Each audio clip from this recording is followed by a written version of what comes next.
Good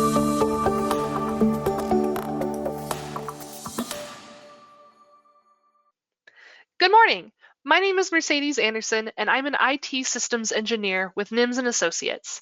Today, we're going to be walking through how to go through the total backup portion of your Hornet security implementation. In particular, we're going to be checking out these three items. We're going to check what's backed up. We're going to go through the process of a granular restore. And finally, we're going to see what it would look like to do a full restore. Starting with checking what's backed up. In order to look at your Hornet Security Total Backup control panel, the first thing you're going to have to do is actually sign into the control panel. You can do this by going to cp.hornetsecurity.com. Once you've logged in, you'll need to select your company from the scope selection. So in this case, I have many, but you will just have one.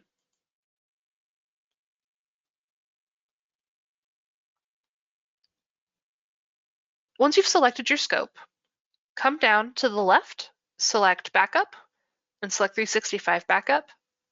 And from here, you can launch the 365 Total Backup control panel.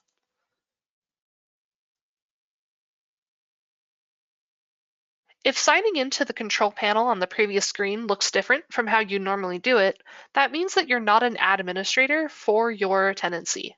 You must be an administrator for your tenancy in order to get to the 365 Total Backup portion of Hornet Security.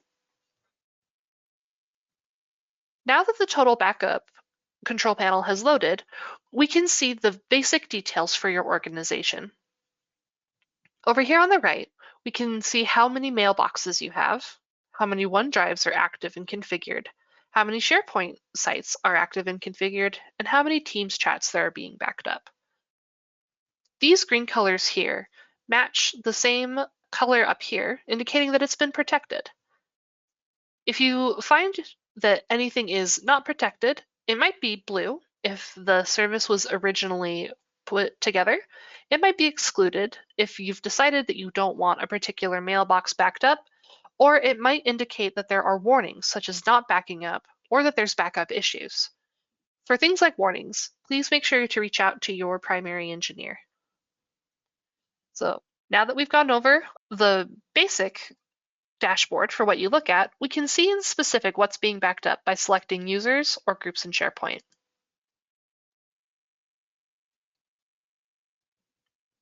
So in this case, you can see our first mailbox is the mailbox is protected, the OneDrive is protected, and the Teams chats are protected. Other mailboxes you might see only have the mailbox protected and not the OneDrive or the Team chat. This is in situations where this is actually a shared mailbox. For example, you can see that the icon is a folder instead of a little person. We might also run into this situation where neither the mailbox, the OneDrive, or the Teams chat are being backed up. In these cases, these might be mailboxes that you have that are unlicensed. We can also take a look at the groups and SharePoints that are being backed up. You can see here that if a SharePoint has a mailbox associated with it, it will show that it's being backed up as well as its Teams chats. Otherwise, it's just the files that are backed up.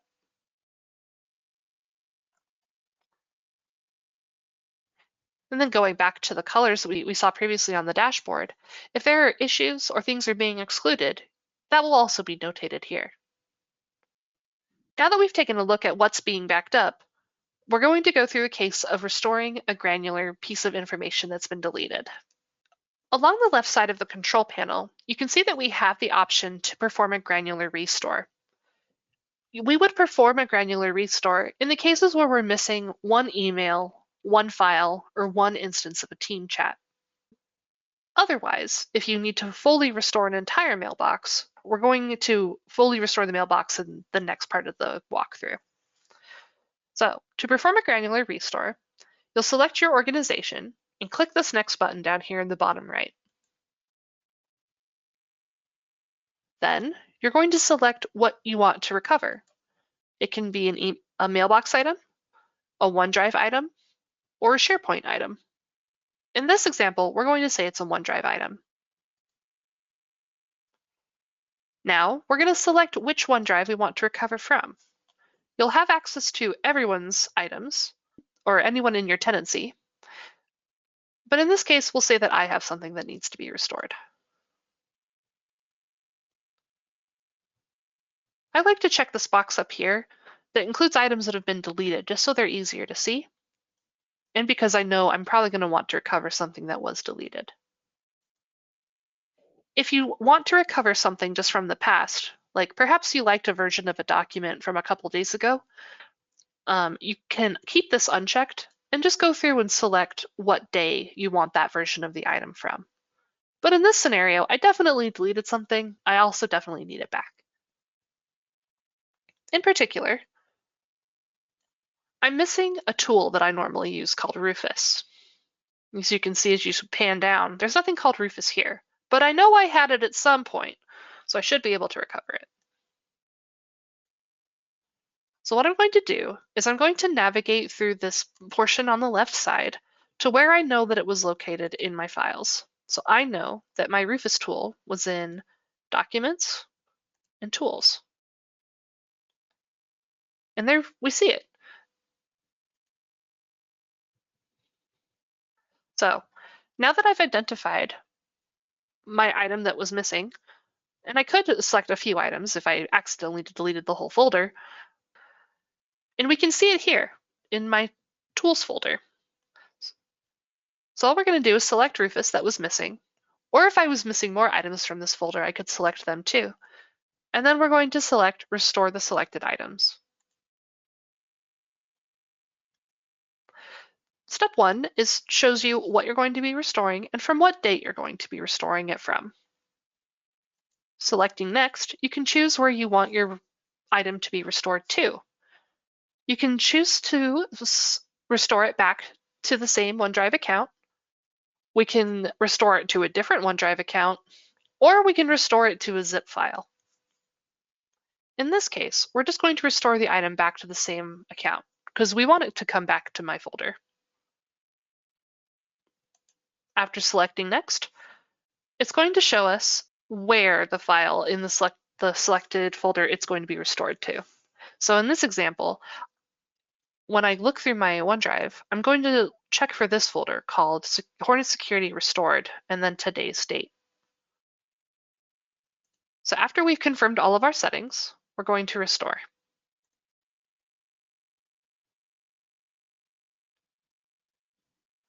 This page shows that we've gone through the process and that our restoration has started, and we can monitor the progress from the dashboard. Closing out the screen now, we'll navigate to the dashboard to check our restoration operation. Here we see it down here and that it's in progress. It looks like the current status is queued. It's important to note that operations don't immediately kick off in Hornet Security, but they're queued for Hornet Security to have the bandwidth in order to restore your item. Operations are queued, so your item might not restore immediately. You might need to wait some time. However, in this case, because I'm not restoring very many items, we can see that I've already received a successful restoration for my item. Now that I've received my successful restore notice, I can actually go to my OneDrive. And we can see the folder that it mentioned earlier here.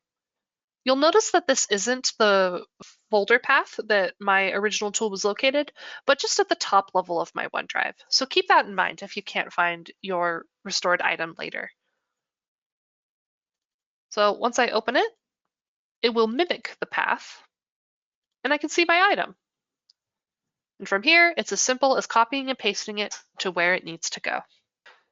Now that we've gone over how to perform a granular restore, we're going to take a look at how to do a full restore of a mailbox, SharePoint, site, or OneDrive that has been deleted. To perform a full restore, along the left-hand side of our control panel, we're going to select the Restore option, and then we're going to select what needs to be fully restored: a mailbox, a OneDrive, SharePoint files, or Teams chats. The situation in which we'd want to do a full restore is if any of these items have been fully deleted, or if you need just a copy of someone's items. So in this situation, we're going to say that we need to restore a mailbox.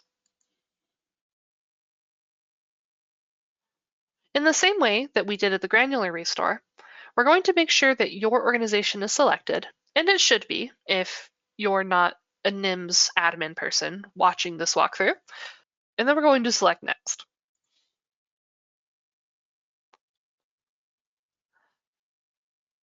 Now we have the option of going through all of the different mailboxes that are open to be restored.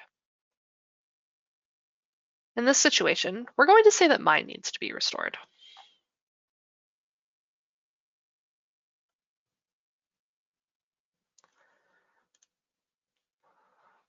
As you can see, we can restore multiple if we'd like, but in this situation, we're just going to do one.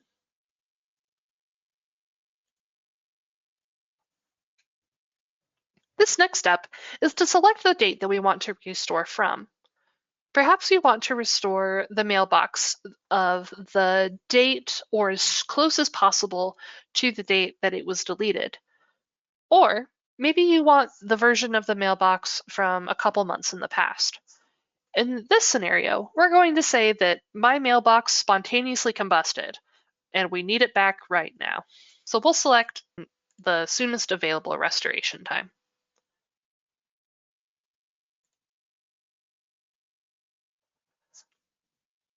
This option allows us to choose where we want it restored to.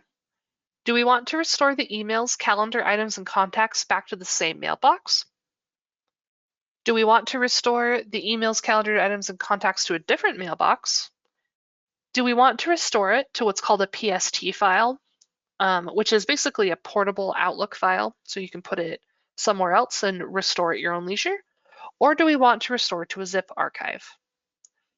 In this situation, my mailbox hasn't actually spontaneously combusted, so I don't want to restore my emails and calendar items because I still have a mailbox. So in this situation, we're just going to restore to a PST. But if you didn't have a mailbox anymore, you would select that first one.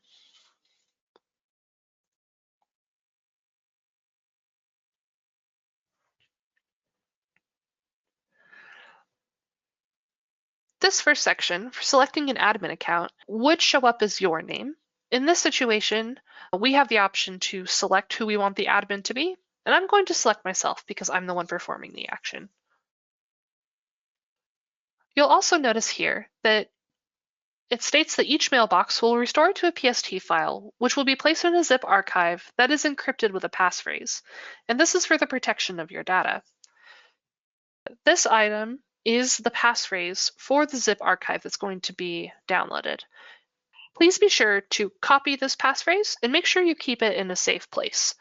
Once you've downloaded it, the passphrase is required to get to your info, and you cannot get this phrase again after you leave the page, so you'd have to re-download it. Not a big deal, but if you happen to have a large mailbox, the downloading portion can take some time.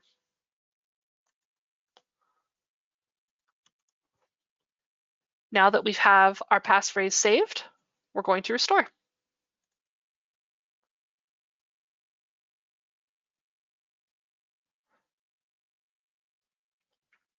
We can see here that the restoration operation has started, and we can monitor it from the dashboard. And it gives us one more opportunity to save our file, or to save our zip archive encryption key. When it's done downloading, we're going to be receiving a download link to our mailbox. So let's go to the dashboard now to keep track of our operation. Here on the dashboard, we can see the progress of our restore operation. And in this case, we see that it's restoring my mailbox. Mailboxes tend to be very large and thus tend to take a while to download.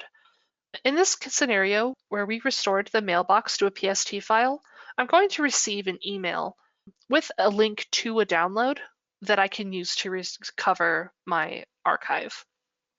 And remember, previously, we had to take that recovery key in order to get that archive. It's at that process that we'd actually give it to it and have access to our document. Thank you so much for joining us on our Hornet Security Total Backup Control Panel walkthrough. Today we went over how to check to make sure stuff's backing up, how to perform a granular restore, and how to perform a full restore.